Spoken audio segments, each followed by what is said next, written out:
तृतीयपंथीयांचे अध्यक्ष काजल गुरू यांच्या समवेत 4 तृतीयपंथी आणि धुळे इथले 2 तृतीयपंथी हे त्यांच्या वैयक्तिक कामासाठी जम्मू काश्मीरच्या श्रीनगरमध्ये गेलेले आहेत। मात्र श्रीनगरमध्ये कर्फ्यू लावला गेल्यानं आता हे तृतीयपंथी अब्दुल्ला महल इथं थांबलेले आहेत। प्रशासनानं लवकरात लवकर मदत करावी असं आवाहन त्यांनी केलेलं आहे। तसंच संग्राम जगताप यांच्याशी दूरध्वनीवरनं काजल गुरू यांनी संपर्क देखील केलेला आहे। आम्ही आता सध्या जम्मू काश्मीरमध्ये आहोत, श्रीनगर येथे आहोत आणि काल येथे जवळ 60 किलोमीटर अंतरावर पेहलगाव येथे दहशतवादी हल्ला झाला। त्यामुळे इथे खूप भीतीचे वातावरण निर्माण झाले आहे आणि इथून बाहेर पडण्याचा आम्हाला कोणताही मार्ग नाही। इथून जो श्रीनगर ते जम्मू रस्ता आहे तो पण बंद आहे, प्लेनचे तिकीट पण भेटत नाहीये आणि आमच्यामध्ये खूप भीतीचं वातावरण झालं आहे। इथं आमच्या सोबत नगरचे काजल गुरू, धुळ्याच्या पार्वती गुरू पण आहेत आणि आम्ही 7 तृतीयपंथी आहोत। तरी महाराष्ट्र शासनाला ही विनंती आहे की आमची मदत करावी।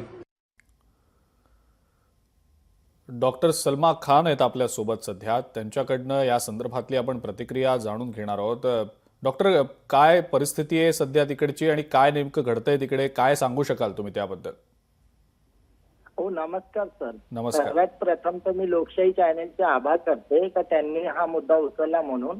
21 तारखेला आमचे नगरचे, अहमदनगरचे 4 किन्नर आणि धुळ्याचे 2 किन्नर असे तृतीयपंथी काश्मीरला गरमी होते म्हणून फिरायला गेले होते 21 तारखेला आणि त्याच्यानंतर ही दुर्दैवी घटना झाली। त्या घटनेनंतर ते तिथेच अडकले, त्यांना इथून येता येत नाहीये कारण का तिथे कर्फ्यू लागलेला आहे। त्यांच्यासाठी प्लेनचे तिकीट सुद्धा नाही आहेत आणि ट्रेनचे सुद्धा नाही आहेत, म्हणून ते एका हॉटेलच्या रूम मध्येच बसलेले आहेत। आणि आता मी तुमच्या चॅनलच्या माध्यमातून विनंती करू इच्छित आहे, आपल्या मुख्यमंत्र्यांनी हे ऐकावं, बघावं आणि त्यांच्या येण्याची सोय करावी।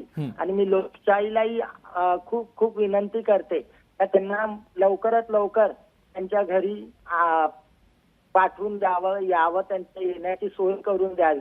आणि हा जो दहशतवादी हल्ला झालेला आहे काश्मीरमध्ये, ह्या आपल्याला भारताला कालिंबा फासण्याची कामं करत आहेत। अशा आतंकवाद्यांना कठोर शिक्षा झाली पाहिजे, फासाची शिक्षा झाली पाहिजे आणि लवकरात लवकर झाली पाहिजे।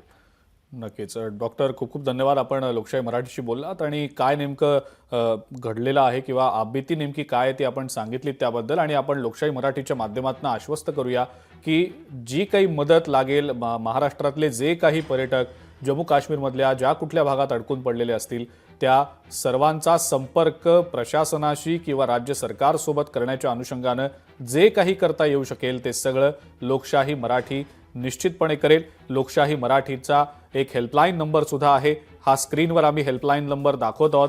या हेल्पलाईन नंबरवर तुम्ही आमच्याशी संपर्क करा आणि आम्ही तुमचा आवाज सरकारपर्यंत पोहोचवू। हा हेल्पलाईन नंबर काय आपण पाहूया, 9321295362। पुन्हा एकदा हा नंबर सांगतो मी, 9321295362।